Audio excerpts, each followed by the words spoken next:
નમસ્કાર મિત્રો, KT research guidance બ્યુરોમાં હું કુમુદિની આર ઠાકોર આપનું સ્વાગત કરું છું. આ બ્યુરો સંપૂર્ણપણે એજ્યુકેશનલ બ્યુરો છે.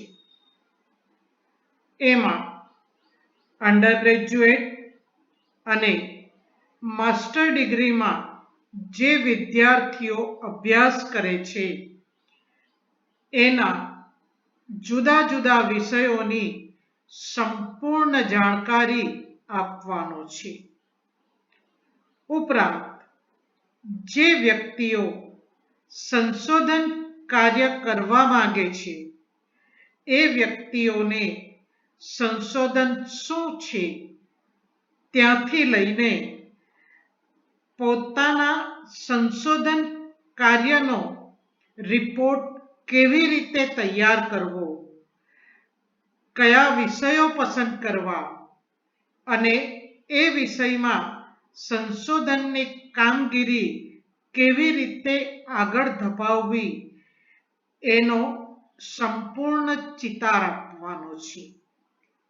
ઉપરાંત જે વ્યક્તિઓ નેટ, સ્લેટ કે કોઈ પણ પ્રકારની કોમ્પિટિટિવ એક્ઝામ્સ પાસ કરવા માંગતા હોય એમને એને લગતી સંપૂર્ણ સમજ અને વિષયોની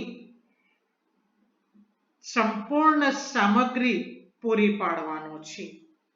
આથી આપને એક નમ્ર અરજ કરું છું કે બ્યુરોને સબસ્ક્રાઇબ કરો, તમારી કોમેન્ટ્સ આપો અને બ્યુરોની ફેવર કરો. આજે આપની સમક્ષ એક નવો વિષય લઈને ઉપસ્થિત થઈ છું. એ છે લિક્વિડેટરના હિસાબો. આ સંબંધી આ પ્રથમ સેશન છે. આથી વિષયને લગતી થોડી માહિતી આપીશ અને ત્યારબાદ આ જ વિષયને મલ્ટિપલ ચોઇસ ક્વેશ્ચનની મદદથી સમજવાનો પ્રયત્ન કરીશું. ચાલો વિષયની પ્રારંભિક માહિતી તરફ આગળ વધીએ. તો સૌથી પહેલી વાત છે લિક્વિડેશન શું છે એ જાણવું જરૂરી છે. એના સિવાય એની અંદર આપણે ઊંડા ઉતરી શકીએ નહીં. આપણે નાણાકીય સંચાલન સાથે સંકળાયેલા વિદ્યાર્થીઓ છીએ અને ઇકોનોમિક્સ આપણો એક મુખ્ય વિષય છે. આથી આ બે વિષય એને લગતી કઈ માહિતી આપે છે તે જોઈએ. નાણાકીય સંચાલન અને અર્થશાસ્ત્રમાં લિક્વિડેશન એ વ્યવસાયને સમાપ્ત કરવાની અને દેવાદારોને તેની સંપત્તિ વહેંચવાની પ્રક્રિયા છે. એટલે કે જે કોઈ પણ ધંધો, વ્યવસાય હોય તેને સમાપ્ત કરવો અને એ સંપત્તિ ઉપર જેનો હક છે તે વ્યક્તિઓને એ સંપત્તિની વહેંચણી કરવી. આ જે સંપૂર્ણ પ્રક્રિયા છે એ પ્રક્રિયાને લિક્વિડેશન કહેવાય. બીજી એક વિગત એને લગતી જોઈએ. સામાન્ય ભાષામાં લિક્વિડેશન એ એક એવી ઘટના છે કે જ્યારે કંપની પોતાની જવાબદારીઓ ચૂકવવામાં અસમર્થ હોય. એટલે શું કે કંપની ક્યારે લિક્વિડેશનમાં જાય? સામાન્ય રીતે કંપનીની મિલકતો કરતાં એની જવાબદારીઓ ખૂબ વધુ જાય અને એ જવાબદારીઓ ચૂકવવામાં કંપની નિષ્ફળ જાય. હવે કોઈક વાર કંપની સદ્ધર પણ લિક્વિડેશનમાં જઈ શકે, પરંતુ મોટે ભાગે જ્યારે કંપનીઓ પોતાની જવાબદારીઓ ચૂકવવામાં અસમર્થ હોય ત્યારે જ એ લિક્વિડેશનમાં જાય છે એ જાણવું જરૂરી છે. ત્રીજી એક વાત છે, જેમ કંપનીની કામગીરી સમાપ્ત થાય છે તેમ તેમ બાકીની સંપત્તિનો ઉપયોગ લેણદારો અને શેરધારકોને તેમના દાવાઓની પ્રાથમિકતાના આધારે ચૂકવવા માટે થાય છે. એટલે લિક્વિડેશનમાં શું થાય કે લિક્વિડેશનની કામગીરી કંપની હાથ ધરે અને એનો જે લેણદારોનો ક્રમ હોય તે પ્રમાણમાં એની જે સંપત્તિ વેચતા આવક થઈ છે તેનો ચૂકવણીમાં ઉપયોગ કરે અને ત્યારબાદ જો એ પૈસા વધે તો એના શેરધારકોને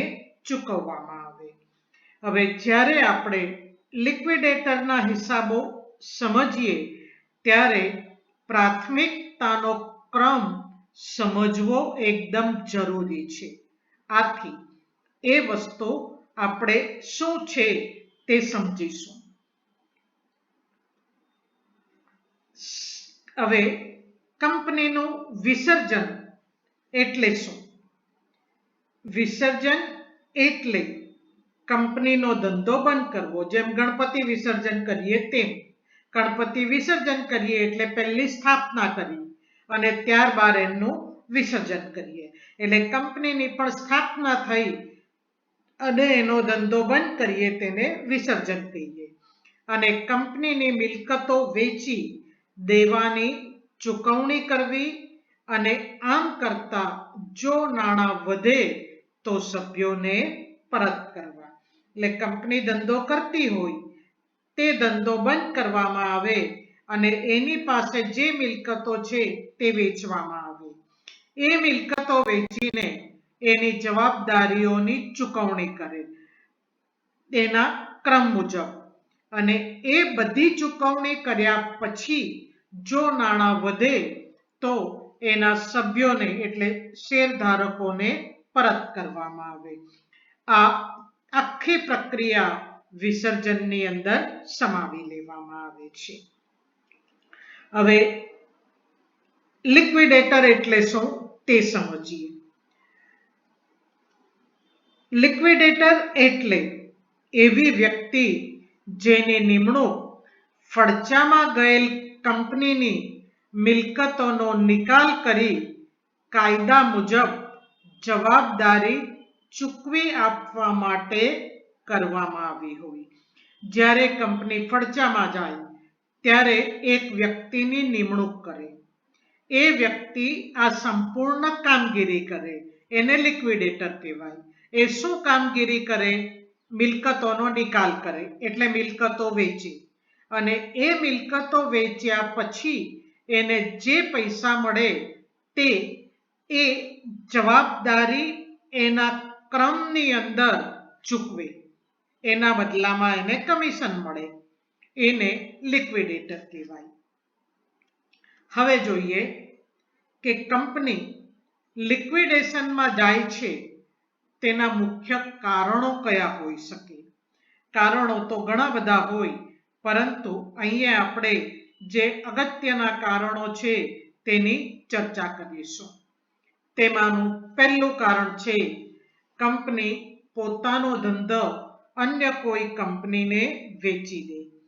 એટલે એ કંપની બી કંપનીનો ધંધો ખરીદી લે તો બી કંપની લિક્વિડેશનમાં જાય. બીજું છે જ્યારે આર્ટિકલ્સ ઓફ એસોસિએશન કંપની માટે સમય અવધિ નક્કી કરે અથવા નિર્દિષ્ટ કરે. એટલે કે જ્યારે કંપનીની સ્થાપના કરવામાં આવી હોય ત્યારે એના આર્ટિકલ્સ ઓફ એસોસિએશનમાં એની સમય મર્યાદા પહેલેથી નક્કી હોય અને આ સમય મર્યાદા પૂરી થાય એટલે એણે લિક્વિડેશનમાં જવું પડે.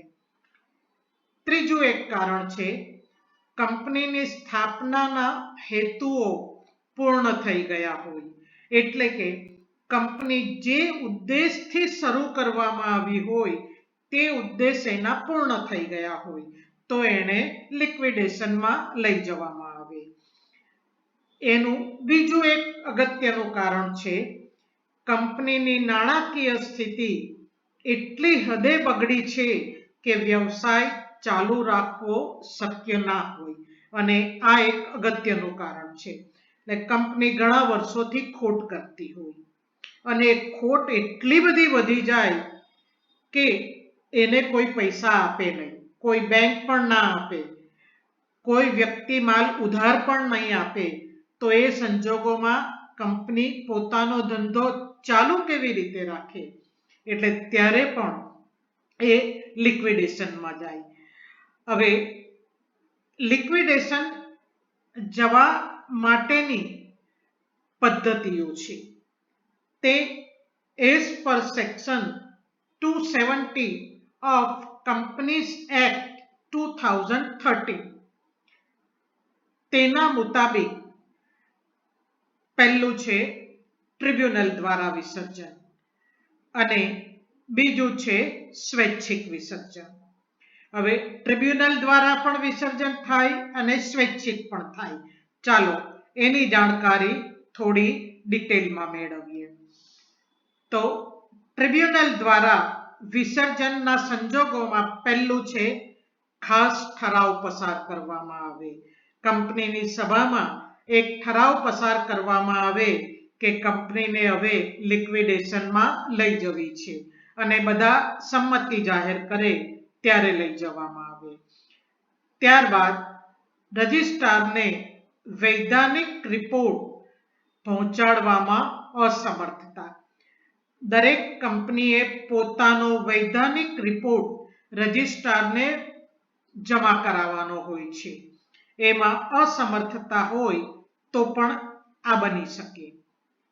ત્રીજું કારણ છે સ્થાપના થયેલીથી, એટલે કે કંપનીની નોંધણી થાય પછી 1 વર્ષની અંદર ધંધો શરૂ કરવામાં અસમર્થ, એટલે કે નોંધણી કરાવી દીધી અને નોંધણી કરાવ્યા પછી 1 વર્ષની અંદર કંપનીએ ધંધો શરૂ કરવો જરૂરી છે અને જો એ ના કરી શકે તો પણ લઈ જવી પડે. બીજું એક કારણ છે સભ્યોની સંખ્યા. હવે આપણે કોમર્સના વિદ્યાર્થીઓ છે એટલે આપણને પબ્લિક લિમિટેડ અને ખાનગી કંપની માટે ઓછામાં ઓછા કેટલા સભ્યો જોઈએ તેની જાણકારી છે. છતાં જણાવી દઉં કે પબ્લિક લિમિટેડ માટે 7 અને ખાનગી કંપની માટે 2 થી ઓછા સભ્યો થઈ જાય તો એને લિક્વિડેશનમાં જવું પડે. એક અગત્યનું કારણ દેવું ચૂકવવામાં અસમર્થ, એ તમને સમજાવી દીધું છે. અને સતત 5 વર્ષ રજિસ્ટ્રાર સમક્ષ તેના નાણાકીય નિવેદનો ફાઇલ કરવામાં અસમર્થ. એટલે માની લો કે કંપની છેલ્લા 10 વર્ષથી કામ કરે છે અને ત્યારે એનો પરફોર્મન્સ સરસ હતું, પરંતુ પછી 5 વર્ષ સુધી સતત એ પોતાના નાણાકીય નિવેદનો રજિસ્ટ્રાર સમક્ષ રજૂ નથી કરી શકતી, ત્યારે પણ ટ્રિબ્યુનલ દ્વારા એનું વિસર્જન કરવામાં આવે. હવે સ્વૈચ્છિક વિસર્જનની વાત કરીએ તો એને માટેના સંજોગોમાં પહેલું છે કંપનીનો સમયગાળો પહેલેથી નિશ્ચિત હોય. આ તમને સમજાવી દીધું છે એટલે ફરી સમજાવવાની જરૂર નથી. એટલે કે પહેલેથી નક્કી જ કર્યું છે કે આટલા સમય પૂરતી કંપની કામ કરશે. આર્ટિકલ્સ ઓફ એસોસિએશન કંપનીના વિસર્જન માટેની સ્વતંત્રતા આપતો હોય. આર્ટિકલ્સની અંદર જ એ સ્વતંત્રતા આપી છે એટલે એ રીતે એ લોકો વિસર્જન કરી શકે. ત્રીજી એક વસ્તુ છે સ્વૈચ્છિક વિસર્જન માટે ખાસ ઠરાવ પારિત કરવામાં આવ્યો હોય કે ઘણી બધી વાર એવું થાય કોઈ ખાનગી કંપની હોય તો ડિસ્પ્યુટ એટલા બધા વધી જાય ને એ ધંધો કરવો શક્ય જ નહીં મળે, તો એ લોકો મળી સમજીને પણ આવો ઠરાવ પાસ કરી દે કે હવે આપણે ધંધો બંધ કરવો છે. એટલે આ રીતે થઈ શકે. હવે જ્યારે એ નક્કી કરે ત્યારે લિક્વિડેટરની નિમણૂક કરે. હવે લિક્વિડેટર શું તે તમને સમજાવી દીધું કે આખી પ્રક્રિયા એ પોતે પૂરી કરે. હવે એની મુખ્ય ફરજોમાં પહેલું છે મિલકતોનો નિકાલ કરીને નાણાં પ્રાપ્ત કરવા. કંપની પાસે જે મિલકતો છે તેમ તમામ મિલકતો જેમ જેમ એની સારી કિંમત ઉપજે તેમ તેમ એને વેચવી અને નાણાં પ્રાપ્ત કરવા. બીજું છે લેણદારોને અગ્રતાના ક્રમ મુજબ નાણાંની ચૂકવણી કરવી. હવે આ અગ્રતાનો ક્રમ એ કેવી રીતે નક્કી કરે તે આપણે આગળ સમજીશું, પરંતુ એ ક્રમની અંદર એણે નાણાં ચૂકવવાના હોય છે. એ ક્રમમાં ઉલટા સુલટી એ કરી શકે નહીં. ત્રીજી એની એક અગત્યની ફરજ છે, જો મિલકતો વધે તો સભ્યોને પ્રમાણસર નાણાં પરત કરવા. એટલે કે બધી બાહ્ય જવાબદારીઓ પૂરી થઈ ગઈ અને નાણાં વધ્યા તો એના જે સભ્યો છે તે સભ્યોને પ્રમાણસર, કેટલા સભ્યો છે તે સભ્યોના પ્રમાણે એના નાણાંની ચૂકવણી કરવાની છે. અને શેર હોલ્ડરો અને લેણદારો સમક્ષ રજૂ કરવા હિસાબો તૈયાર કરવા તેમજ રજિસ્ટ્રાર સમક્ષ હિસાબો રજૂ કરવા જરૂરી ફાઇલો તૈયાર કરવી. આ એની મુખ્ય ફરજો છે.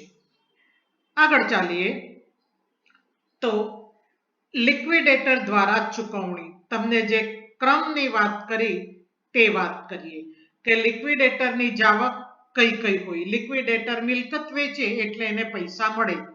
હવે પૈસા એ કઈ ગજવામાં ના મૂકી શકે, એણે એની જવાબદારી ચૂકવવાની હોય. તો એમાં એની જાવક કઈ કઈ તેની વાત કરીએ તો પહેલું છે સંપૂર્ણ સલામત લેણદારો. એટલે શું? તમે જ્યારે પાકું સરવૈયું બનાવ્યું ત્યારે સંપૂર્ણ સલામત લેણદારો, તમે ડિબેન્ચર્સ ઘણી બધી વાર સંપૂર્ણ સલામત હોય. એટલે શું કે એવા લેણદારો જેમને દેવાના બદલામાં મિલકતો ગીરો લખી આપવામાં આવી છે. એટલે એ જવાબદારી જ્યારે ઊભી કરી ત્યારે કોઈ એક મિલકત અથવા વધુ પણ હોઈ શકે એ ગીરો લખી આપી છે અને તેની કિંમત આ જે કુલ જવાબદારી છે એના જેટલી અથવા એનાથી વધુ હોય, એને આપણે સંપૂર્ણ સલામત લેણદારો તરીકે ઓળખી શકીએ. હવે એની અંદર બીજી વસ્તુઓ ધ્યાનમાં રાખવાની છે કે એની અંદર કામદારોની પગારની ચૂકવણી અને ચૂકવવા પાત્ર વળતર, રજાનો પગાર, પીએફ, પેન્શન, ગ્રેજ્યુએટી એ બધી વસ્તુઓ પણ સમાવી શકીએ. ત્યારબાદ બીજા ક્રમે આવે લિક્વિડેશન ખર્ચ અને મહેનતાણું. જે લિક્વિડેશનમાં કંપની ગઈ તેને પણ ખર્ચ લાગે, તે ખર્ચ ચૂકવવામાં આવે અને લિક્વિડેટરનું મહેનતાણું. ત્રીજા ક્રમે પ્રેફરન્શિયલ લેણદારો એટલે પસંદગીના લેણદારો. એ પ્રેફરન્શિયલ લેણદારોમાં સરકારી લેણું એટલે કે ટેક્સ, ડ્યુટી વિધિન 12 મંથ્સના હોય તે પગાર, વળતર એ બધાનો સમાવેશ થાય. ત્યારબાદ તરતો બોજ ધરાવનાર લેણદારો, બિન સલામત એટલે અસુરક્ષિત લેણદારો, એને રકમ ચૂકવાઈ ગયા પછી પ્રેફરન્સ શેર હોલ્ડર્સને નાણાં ચૂકવવામાં આવે અને પ્રેફરન્સ શેર હોલ્ડર્સને નાણાં ચૂકવાઈ ગયા પછી જો પૈસા વધે તો ઇક્વિટી શેર હોલ્ડર્સને નાણાં ચૂકવવામાં આવે. આ એની ચૂકવણીનો ક્રમ થયો. હવે લિક્વિડેટરની આવક કઈ કઈ છે? આજ આવકની વાત કરી. આવકમાં કંપનીની મિલકતો વેચતા જે એને રકમ મળે તે. ત્યારબાદ ફરજ ભંગ બદલ કંપનીના અધિકારીઓ પાસેથી જે વળતરની રકમ મળે તે. ત્રીજી એની એક આવક છે સંપૂર્ણ સુરક્ષિત લેણદારો પાસેથી મળેલ સરપ્લસ. એટલે કે સંપૂર્ણ સુરક્ષિત લેણદારોને એક મિલકત લખી આપી હતી. એ લોકો 5 કરોડના હોય અને એ મિલકત વેચતા 6 કરોડ મળ્યા તો એ વધારાના 1 કરોડને સરપ્લસ કહેવાય. એ લિક્વિડેટરની આવક આવે. અને શેર હોલ્ડર્સ પાસેથી મંગાવેલ હપ્તા, એટલે જો અંશતઃ ભરાયેલો શેર હોય તો એ શેરને પૂર્ણ ભરાયેલો બનાવવામાં આવે અને ત્યારે એ હપ્તા મંગાવે તે. હવે ઉદાહરણની મદદથી આ વિગત સમજવાની કોશિશ કરીએ. પહેલું લઈએ, લિક્વિડેટર પાસે 73,440 રૂપિયાનું કેશ બેલેન્સ છે, રોકડ બેલેન્સ છે. અસુરક્ષિત લેણદારોને ચૂકવવામાં આવતી રકમ પર 2% મહેનતાણું મેળવવા માટે લિક્વિડેટર હકદાર છે. તો એને કેટલું મહેનતાણું મળવું જોઈએ? ફરી પાછી વિગત સમજી લઈએ કે એની પાસે કેશ બેલેન્સ 73,440 છે અને અસુરક્ષિત લેણદારો ઉપર એને કેટલા ટકા મહેનતાણું ચૂકવવામાં આવે છે? 2% મહેનતાણું ચૂકવવામાં આવે છે. તો 100 + 2 બરાબર 102 અને તમારી પાસે કેટલા છે? 73,440. એટલે તમે આસાનીથી એ રકમ શોધી શકો છો. કેવી રીતે શોધી શકાય? 102 બરાબર 73,440 તો 2 બરાબર કેટલા? એટલે જવાબ શું આવ્યો? 1,440. હવે ABCDમાં જુઓ, એ કયામાં આપવામાં આવ્યો છે? સી માં. એટલે સાચો જવાબ શું આવશે? સી, ₹1,440. બીજું એક ઉદાહરણ લઈએ. એ જ ઉદાહરણ બીજી રીતે સમજીએ કે લિક્વિડેટર પાસે 73,440 રૂપિયાનું કેશ બેલેન્સ છે. અસુરક્ષિત લેણદારોને ચૂકવવામાં આવતી રકમ પર 2% મહેનતાણું મળે છે. તો અસુરક્ષિત લેણદારોને કેટલા રૂપિયા ચૂકવાશે? પહેલો જ સવાલ છે, પરંતુ એને બીજી રીતે પૂછ્યો છે. એટલે અડધી ગણતરી તો તમે કરી જ નાખી છે. ક્યાં સુધીની? એને કેટલું મહેનતાણું મળે છે? 1,440. હવે 2% મહેનતાણું મળે, 2 100 તો 1,440 કેટલા? એટલે જ્યારે આ રીતે સવાલ ઇન્ટરલિંક હોય ત્યારે ફરી પાછી બધી ગણતરી ના કરવી, જરાક મેમરી રીબ્રશ કરવાની અને જવાબ શોધી કાઢવાનો, તો સમય બચશે. આપણે લિક્વિડેટરના મહેનતાણા સુધીની ગણતરી આગળ તમને સમજાવી દીધી છે. 1,440 તો 2 1,440 તો 100 કેટલા? એટલે તમારો જવાબ શું આવશે? 72,000 રૂપિયા. એ કોને ચૂકવે છે? અસુરક્ષિત લેણદારોને. હવે અહીંયા પણ જુઓ, શેમાં આપવામાં આવ્યો છે? 72,000 સી માં. એટલે સાચો જવાબ અહીંયા પણ કયો આવશે? સી, ₹72,000. બીજી રીતે લિક્વિડેટરની વિગત સમજવાનો પ્રયત્ન કરીએ. શું છે? કંપનીના લિક્વિડેશન સમયે બિન સલામત લેણદારો 92,400 રૂપિયાના હતા. લિક્વિડેટર પાસે માત્ર 76,500 રૂપિયાનું બેલેન્સ છે. લિક્વિડેટર અસુરક્ષિત લેણદારોને ચૂકવવામાં આવતી રકમ પર 2% મહેનતાણું મેળવવા હકદાર છે. તો બિન સલામત લેણદારોને ચૂકવવામાં આવતી રકમ શોધો. આ આગલા દાખલાની બીજી રીતની એક તમારી ગણતરી માટેની પ્રેક્ટિસ છે. એટલે તમને ખબર જ છે 2 વત્તા કમિશન 2, 100 + 2 એટલે 102. 102 76,500, તો 100 એ કેટલા? 75,000. અને શેમાં આપવામાં આવ્યા છે? બી માં. એટલે સાચો જવાબ શું છે? બી, ₹75,000. દાખલામાં રકમ બદલી છે, બીજું બધું સામાન્ય રીતે તે હોય. અને અહીંયા સામાન્ય સંજોગોમાં લિક્વિડેટરને 2% મહેનતાણું ચૂકવવામાં આવે. એટલે સામાન્ય રીતે મહેનતાણું 2% જ રહે. વધુ ઓછું બની શકે પણ સામાન્ય સંજોગોમાં આટલું જ હોય. બીજું એક ઉદાહરણ લઈએ. કંપનીના લિક્વિડેશન સમયે બિન સલામત લેણદારો ₹92,400 હતા અને લિક્વિડેટર પાસે ₹76,500 બેલેન્સ છે. તો જો એને બિન સલામત લેણદારો ઉપર 2% મહેનતાણું મળે તો અહીંયા લિક્વિડેટરનું મહેનતાણું શોધવાનું છે. રકમ તેની તે જ છે પરંતુ જુદી રીતે કરી છે એટલે તમે આસાનીથી ગણી શકશો. એની આશા રાખું છું તમે ઝડપથી જવાબ આપશો. નહીં આપો તો ફરી પાછી ગણતરી કરો. 100 + 2 = 102.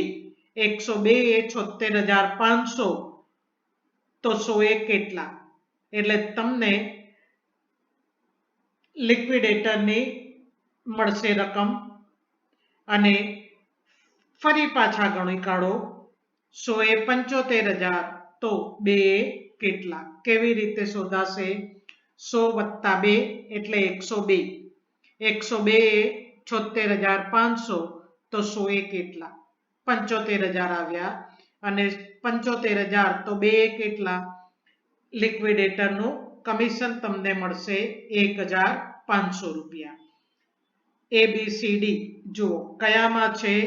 જવાબ આપ્યો છે ડી માં. એટલે સાચો જવાબ કયો આવશે? ડી, 1,500. આગળ ચાલીએ.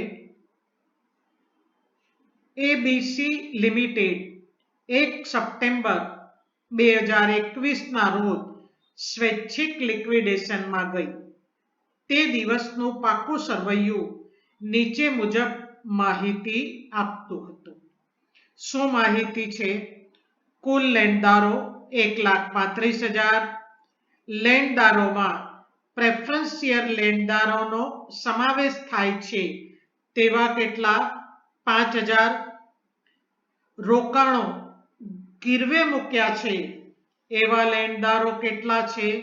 65,000. જેના તમને રોકાણો વેચતા ₹71,000 મળ્યા.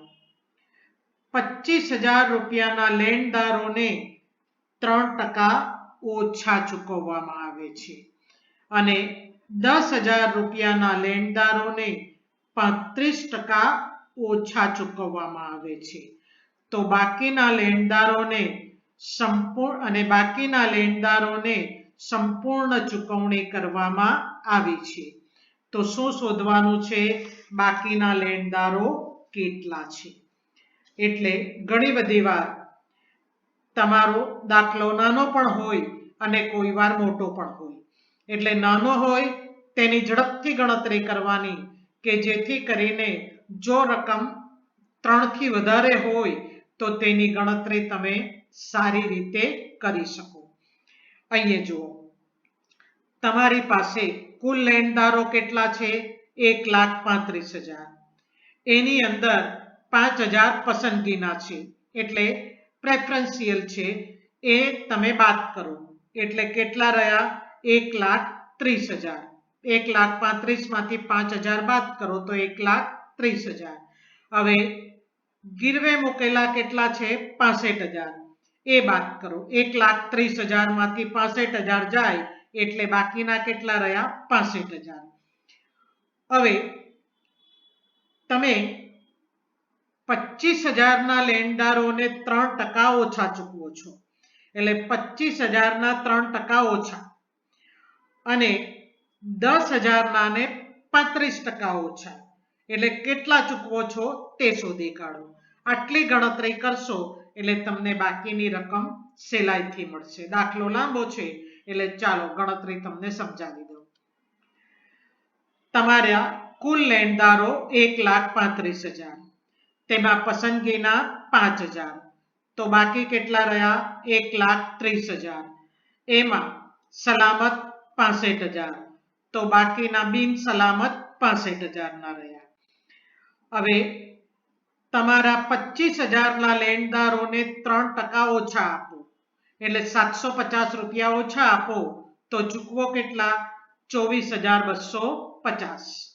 10,000 ના લેણદારોને 35% ઓછા આપો એટલે ઓછા 3,500 આપો તો ચૂકવો કેટલા 6,500. આથી બાકીના કેટલા તે શોધવાનું એટલે 65,000 માંથી 25,000 ગયા અને 10,000 ગયા. અહીંયા વિદ્યાર્થીઓ શું ભૂલ કરે તે સમજાવો. એ લોકો 24,250 બાદ કરે અને 6,500 બાદ કરે. એ નહીં બાદ કરવાના કેમ કે એટલા તમે ચૂકવો છો, પરંતુ તમારી જવાબદારી કેટલાની હતી 25,000ની અને 10,000ની એટલે એ બાદ કરવાના. એટલે કેટલો આવ્યો તમારો જવાબ 30,000. હવે તમે જુઓ 30,000 શેમાં આપવામાં આવ્યો છે એ 30,000 તમારો એમાં છે એટલે સાચો જવાબ કયો આવશે તમારો એ ₹30,000. એટલે આ રીતે થોડી ગણતરી કરશો તો તમને કોઈ પણ દિવસ દાખલામાં ભૂલ પડશે નહીં. બીજું ઉદાહરણ લઈએ. એબીસી લિમિટેડ 1 સપ્ટેમ્બર 21 ના રોજ સ્વૈચ્છિક ફડચામાં જાય. તે દિવસની માહિતી નીચે મુજબ છે. હવે અહીંયા તમને માહિતી તેની તે જ રાખી છે આખા સેશનમાં. કેમ કે જેથી કરીને ઇન્ટરલિંક દાખલાઓની જો પરીક્ષામાં પસંદગી થાય તો તમારે કેવી રીતે ઝડપથી જવાબ શોધવો. એટલે તમારે ધ્યાનમાં રાખવાનું કે આગળના દાખલામાં કેટલી ગણતરી કરી અને જવાબ શું આવ્યો. વિગત તે જ છે. લેણદારો 1,35,000, પસંદગીના 5,000, ગીરવે મૂકેલ 65,000, તેના 71,000 મળ્યા. 25,000 ના લેણદારોને 3% ઓછા આપ્યા અને 10,000 ના લેણદારોને 35% ઓછા આપ્યા તો બાકીના લેણદારોને સંપૂર્ણ ચૂકવ્યા. તો અહીંયા આપણે લેણદારોની રકમ શોધવાની છે. એમાં ABCD આપ્યું છે. A 60,000, B 60,000, C 60,750, D 60,850. એટલે તમને ગૂંચવવા કોઈ વાર સરખું બી હોય, સામાન્ય રીતે ના હોય પણ હોઈ પણ શકે. હવે અહીંયા તમને અડધે સુધીની ગણતરી બતાવી દીધી છે. ક્યાં સુધીની? સંપૂર્ણ સલામત એટલે કુલ લેણદારો 1,35,000, પસંદગીના 5,000 એટલે બાકીના કેટલા આવ્યા 1,30,000. 1,30,000 માંથી સંપૂર્ણ સલામતના 65,000 એટલે અસલામત 65,000. 25,000 ના લેણદારોને 3% ઓછા ચૂકવ્યા. 10,000 ના લેણદારોને 35% ઓછા ચૂકવ્યા એટલે બાકી રકમ કેટલી આવી તમારી 30,000. હવે અહીંયા જુઓ કેવી રીતે કુલ લેણદારો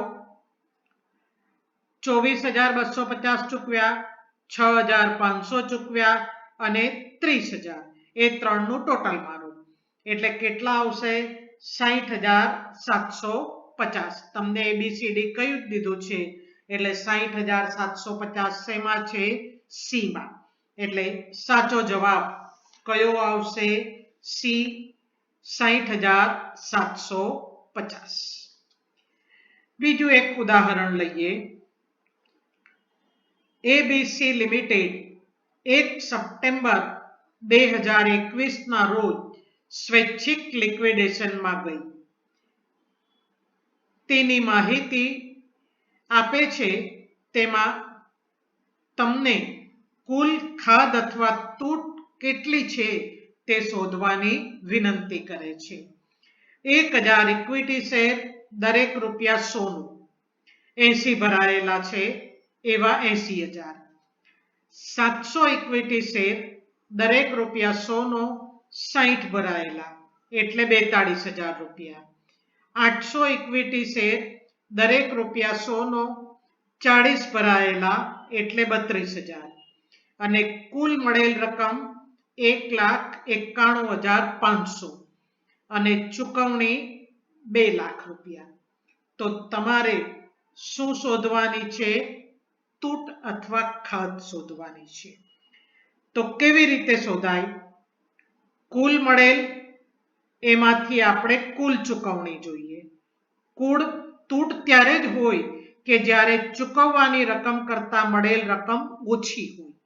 એટલે 1,91,000 મળ્યા છે અને ચૂકવવાના 2 લાખ રૂપિયા છે એટલે એનો ડિફરન્સ શોધીશું. તો ડિફરન્સ કેટલો આવશે?